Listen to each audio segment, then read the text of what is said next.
Greetings, everyone, and welcome back to The List, Episode 5, where we... Wait, no, is it 5? No, it's 4, Episode 4! Today, we will be discussing a supernova. That's correct, one of the members of the worst generation. Who's it gonna be? Well, if you clearly read the title or thumbnail of this video, it was, prominently displayed. But in case you missed either of those things, today we are talking about, that's right, Mad Monk Urouge! Or possibly Mad D Monk... Mad D Monk Urouge. I'm like loud G. It's like loud D. There's the D. Because as we all know, any character that has D in their name, even if it's not in their actual given name, even if it's just in their epithet, is a Will of D candidate. So Mad D Monk Urouge, yeah. Even if the D isn't even there, even if it's like Buggy the Clown, or it's Buggy D Clown. It sounds the same. Therefore, Buggy could be a Will of D candidate. Not saying he is 100%, but he could be, right? Same thing with Urouge. Now, many people at this point are probably asking, why? Why Urouge? Matt, do you know how many supernovas are in Wano fighting the Beast Pirates and the Big Mom crew right now that are clashing with Samurai? We have Kid, we have Killer, we have Law, we have Apu is there on the, Kaido's side. We got Hawkins lurking around somewhere. He could be on Onigashima too. Then we got Luffy and Zoro there. I mean, even Beiji is present in the damn cover story right now. Why Urouge? Well, for one reason, I only need one reason for this. Urouge is badass. I mean, come on. And he's a nice guy. I personally met Urouge. Yeah, here's a picture of me and Urouge at the One Piece Stampedo premiere last year. Really nice dude, I hear Hawkins is kind of an asshole in real life. If you ever meet Hawkins, he's kind of like stuck up. But Urouge, really down-to-earth dude. Ironic because he's a Brickin', he's from the sky, but really nice dude, right? Yeah. Okay. So no, the reason I'm talking about Urouge today, though, is, do you guys know where Urouge is at right now? I don't. I'm asking you the question. Where is Urouge at right now? Waiting for an answer. Yeah. Nobody has an answer because no one knows where Urouge is at right now. Every other supernova's location is accounted for right now. We at least know the general area of where they're at or what they're doing. Allow me to go down the list and confirm as such. We have Monkey D. Luffy, Rubber Guy, currently in the festival hall trying to get his way up to the ceiling to fight against Kaido. Zoro, Sword Guy, currently lost in Onigashima trying to find Kaido or just anybody to cut up really. Law, Doctor Guy, also in Onigashima fighting against some random members of the Beast Pirates. Kid, Metal Guy, same as Doctor Guy. Killer, Laughing Guy, also helping out Kid, see as above. Apu, Crazy Beats Guy, beaten down by Kid, still alive somewhere in Onigashima, probably plotting his revenge. Beiji, Gangster Guy, currently escaping Dressrosa from some weird giant guy with, pink hair just swimming after his boat. Honestly, I don't really know what's up with that guy. Beiji might have to take some action there to make sure he stops. So he's also ranting and raving about how he's his wife's daddy. I mean, it's just weird, right? Okay. Then we have Hawkins, Card Guy, currently participating to become King of Games. Well, actually, he's somewhere in Wano. He was apparently defeated by Law, maybe even killed by Law. Not really sure how that went down. He's probably still alive. He might even be in Onigashima. He might be right here. Jori Bonnie, the Gluttony Gal, currently at Reverie. She snuck into Reverie to try to get back Kuma. She has connections to the Sorbet Kingdom as Queen Connie, so we don't really know what that's about, but we know where she's at right now, or we know where she was, a couple days ago. Diaz Drake, Secret Agent Guy, currently a dinosaur, an undercover dinosaur on Kaido's crew. And then finally, we have Mad Monk Urouge. Many of you out there might say, well, wait, Tekking, isn't Urouge on that Sky Island place? Yeah, the balloon terminal. That's the last place we saw him, right? He was on the balloon terminal. Apparently, he got into a fight with Snack, beat the ever-loving crap out of him. I mean, it was Snack, so not a really big achievement, but he was one of the Sweet Commanders. So, freaking Urouge was so tough, he boom! Retribution freaking Snack right out of the position of Sweet Commander. And then Cracker showed up, beat the crap out of Urouge. Urouge and his fallen monk pirates had to retreat to the balloon terminal, which is canon that it is an island, it's a sky island, where all of the children's lost balloons in the entire world just end up floating to. That was confirmed by Oda, that's what that location is. So a little mini geography is everything, I guess. But it's also home to a ruined city. There's a town on top of the cloud where where all the balloons are gathering, and it's all desolated and decrepit, so it hasn't been inhabited for quite some time. But of course, Urouge, being a member of the Bricken race, definitely has, he knows how to navigate the Sky Islands, so it's really convenient for him. So whenever he gets beaten up into a fight, rather than retreating somewhere on the Blue Sea, trying to find a place to heal his wounds where he could be attacked by other pirates or the Marines, he could just use it. Maybe his ship is capable of flight whenever he wants. He could just fly up into the sky, hide in the White Sea or the White Sea until his wounds are healed, and then he can go back to being a pirate, right?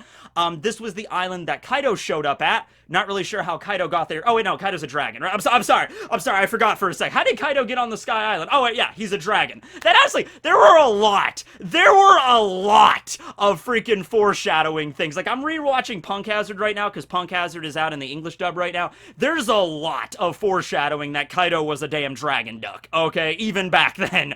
Like, as pretty much as soon as Kinemon showed up, there's shadows of what's to come, right? Anyway, so Kaido goes up on the balloon terminal. He's not really interested in Urouge or the location or getting balloons himself. Maybe Kaido just wanted a balloon. Kaido just, it's his hobby. He just jumps off of Sky Islands. This is what people do, right? So yeah, that was the last time we saw Urouge. But that was a long time ago. I mean, not like a really long time ago, but that was several weeks, if not months ago, compared to where we're at right now at Wano at the Battle of Onigashima. Because you gotta figure, it was that moment when Kaido jumped off of the Sky Island, he landed right in the middle of the alliance between Apu, Hawkins, Kid, and Killer. Of course, Apu was a double agent actually working for Kaido the whole time, but they had to have time for, Kaido to beat down Kid, because Kid didn't go quietly, and then drag his ass back to freaking Wano, throw him in the Udon prison. He was in there for a little while. All the while this is happening, Luffy and the crew, I think, are still on their way to Totland, or they're in the middle of Totland going on with all this stuff,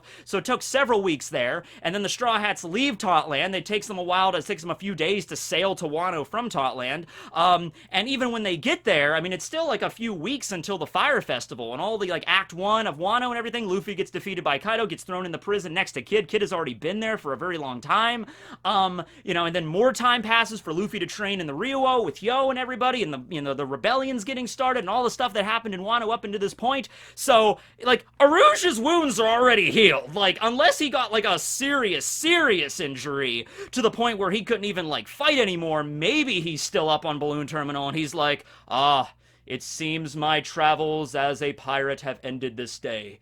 Beaten down by a man that uses pastries to fight his battles for him. Cracker, just devastated Urouge so much that he's just I have lost, 40% of my internal organs. I simply can't go on. And so he just decided to make Balloon Terminal his new base of operations, and he's just going to live there the rest of his life. Highly doubt that's the situation, right?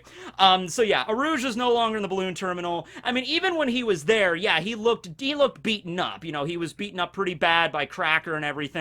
And he was bandaged, but, he doesn't look, I mean, granted, Urouge typically doesn't really not have a smile on his face, but, look at him right there. He looks like he's just relaxing, just kind of chilling out with his nurses, the fallen monk pirates, helping him out and nursing him into his health, so, yeah, I think he's fine. I think Urouge is cool. Another reason I wanted to talk about Urouge today was something that Oda has definitely been doing a lot ever since we entered the New World, is every major arc, I guess not every major arc, but a lot of arcs in this story, in the New World, after we got done with the time skip, the Straw Hats run into one of the members of the Supernova, and then Oda kind of expands a little bit about what their goals are. When the Supernovas were all introduced at Sabaody, Shaki was the one that really gave all their names and their bounties and stuff like that, where they came from in the world and stuff like that.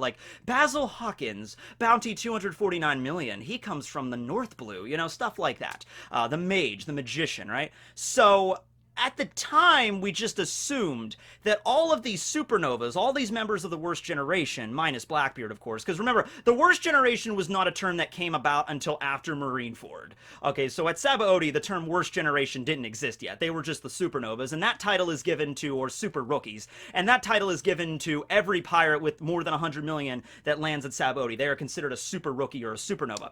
But the way we assumed it back then was each and every one of those pirates, they might have different ways they're going to go about it, but they all have the same goal of finding the One Piece, finding Laugh Tale, and becoming king of the pirates, right? Just alongside with Luffy.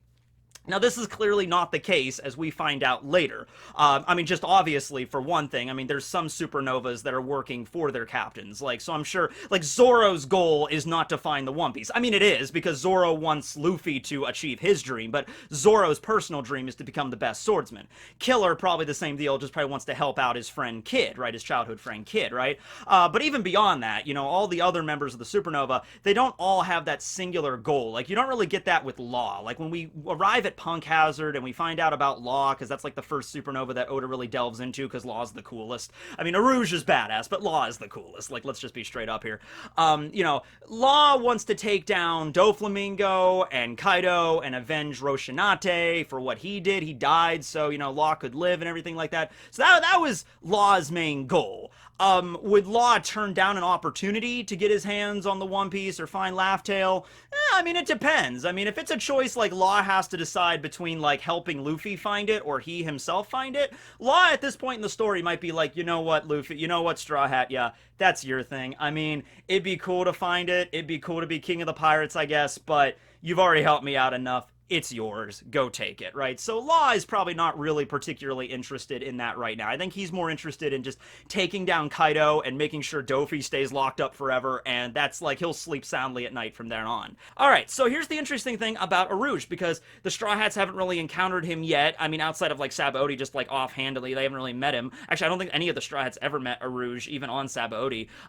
So they don't really know much about him, but neither do we, really. We don't really know Urouge's main goal. You know, is it to find the One Piece? Is it to become king of the pirates? It's interesting because he came from the sky, and the way that his wings are, very similar to Barry's wings right here. Barry is, of course, a Bricken.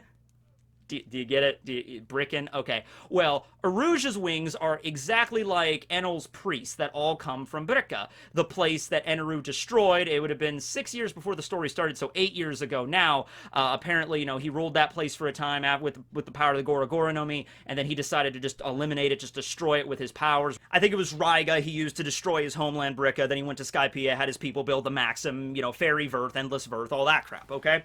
So it makes sense that Urouge would be from the same location, right? With this to the wing patterns. Although, interestingly enough, I think Oda drew Urouge as when he was a kid, and I think his wings were not patterned in the same way, if I'm remembering that correctly. So that's a little weird. Although that might just be a mistake on Oda's part, you know, with the sketch or whatever. He might have forgotten. But here's the thing that's interesting, okay? A few things. Okay.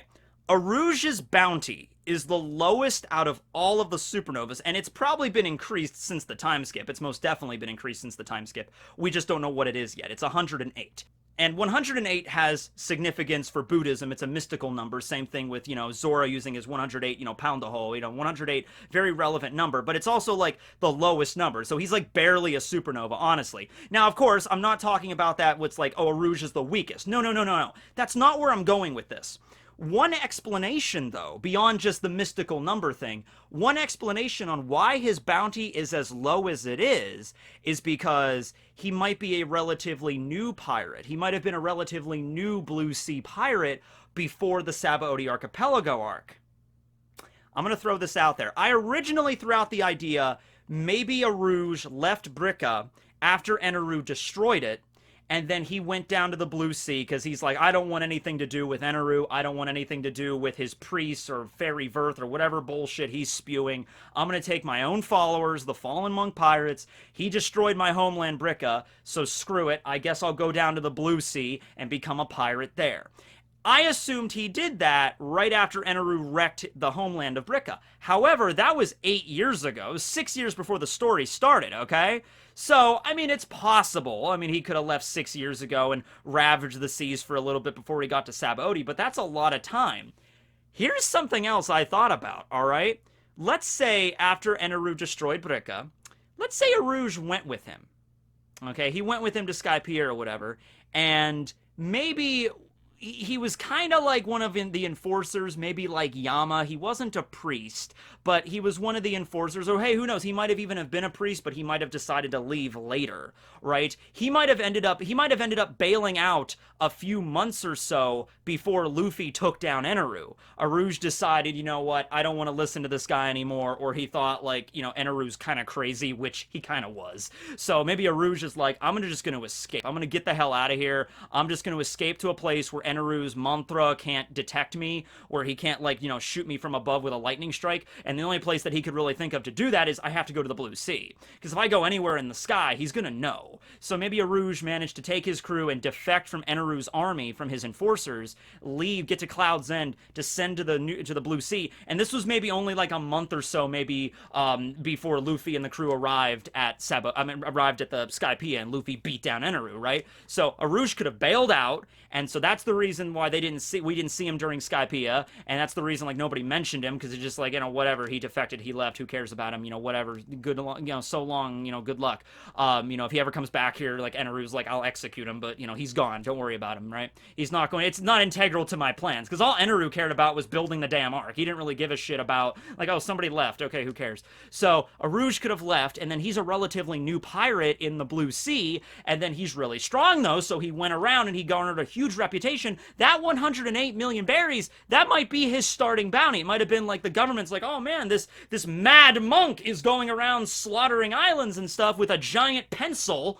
That's also, I mean, I don't know. Okay, that one's a little bit more debatable. I'm not really sure if Oda was being serious with that one, but Oda did come out, I believe in an SBS or an interview at one point, and say that Urouge's weapon, like the giant hexagonal pillar that he wields, is actually a piece of, like, a pencil lead. That's supposed to be a pencil with, like, the top chopped off, which I don't have. Well, this is just a mechanical pencil. I don't have any other normal pencils. Normal pencils are dangerous. I don't keep any in my house. I actually have a scar on my arm. I don't know if you can see it. But, yeah, that scar right there, 8th grade. Yep. Kid was walking out of class with a bunch of papers and all disorganized and stuff, and he had a super sharp pencil that he just sharpened to a point, and he's walking out of class, and he's a big guy, a big dude, right, back then. So he walks out, and he's like, oh, crap, and I'm walking by him, and he scratches me, and I'm like, ah, dang it, Kyle, what are you doing? His name wasn't Kyle. Like, damn, Kyle, and he's like, oh, I'm sorry, Matt. And I was an idiot, so I didn't clean it out, and that's how you get a scar, kids. Yeah, but I don't know if that's really what Oda meant, but it could be. Urouge could be like, oh, I need to write a note on what to get from the grocery store. I need milk and eggs. He just takes this giant pillar and just, bring me the giant sheet of paper. And they just bring him a giant sheet of paper. Boom! Milk! So that's probably a joke, but it's a giant pillar that he swings around and destroys islands. He also has an unnamed devil fruit, although it was confirmed to be a devil fruit, and he swells up really big whenever he takes damage. After he takes damage seems to be a prerequisite for the ability, and then in the Viz, in the English, it's retribution! Boom! And just knocks somebody away. It's like a, karmic punishment, or the karmic law, karma. The idea that, like, and he's a monk, so it makes sense. Like, he takes damage, and then he can convert that damage into physical buffness. Gadoosh! And then he can punch the opponent, alright? But it seems to be like, even if he gets hit with an attack that isn't, like, a straight-up physical, he can only convert it into physical power. So if he's fighting against a Logia or somebody, unless, I mean, he knows hockey now, I'm sure. I'm sure all the Supernovas at least know hockey. He could do it, but it's just like a boost of his physical stats for a little while, where he gets really bigger and he can, like, crush somebody, right? It's just like, yes, I am the mad monk, stuff like that, right? So really strong dude. So he's in the blue sea, wrecking islands. The government notices, Marines notice, give him the 108 million starting bounty, and then he arrives at Sabaody, right? So overall, though, what's his main goal here? Because he doesn't seem interested in, like, going back up to the White Sea to stay there. He doesn't seem interested in that. He will go, like, to the balloon terminal, but it really seemed like he was only there to rest. He was using his knowledge of the Sky Islands to kind of give him an advantage on the Blue Sea. All right? It might just be, it seems like he's having a lot of fun, right? He's like, oh, he seems like he's enjoying his time in the Blue Sea, so he might feel like, oh, I'm just gonna stay here and just wreck some islands, be a pirate, I'm a mighty warrior of Bricka, I shall rule the Blue Sea. It might be something like that. No, seriously, it might not be on the level of Eneru, where Eneru had a really crazy god complex or something, but it might be something with Urouge, where Urouge is like, I'm coming from this ancient warrior clan of the Brickens. I come from the Sky sky, and I'm descending to the blue sea world. I'm gonna take this place, like, it's not, like, it's so gonna be easy for me. I'm just gonna stomp through this place, defeat the enemies, and I could be the ruler of this ocean, right? So his goal might not be, I mean, he might have maybe heard of the legend of Goldie Roger, and might have heard of the legend of the One Piece when they arrived in the blue sea. Like, we've arrived in the blue sea, and they've, like, traveled for a little bit, and just, you know, like they're not, like, maybe didn't set out to be pirates, but that's what they would be called,